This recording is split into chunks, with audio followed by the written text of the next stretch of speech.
अस्सलामुअलैकुम everyone, this is Iqra here and welcome to the Javed publisher. और आज के इस वीडियो में हम पढ़ेंगे 5+ English book, page number 7। Complete the following sentences with a or an. हमने सेंटेंस को स्टार्ट करना है ए या एन से। पहले हमें देखना है कि कॉन्सोनेंट है या वॉल्स है। तो मैंने आपको पहले भी बताया था, consonant start with a and vowels start with an. So look at the picture, this is parrot.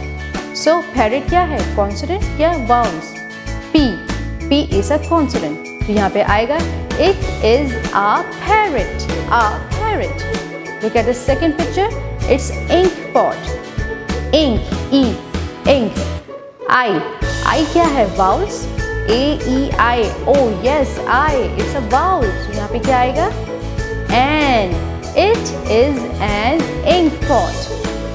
Third picture is, what is this, egg, e, egg, egg क्या है, vowels, so it is an egg. Last picture, it is, क्या आएगा यहाँ पे, a or an, duck, duck is vowel or consonant, it is a consonant, so it is a duck, so it is a duck.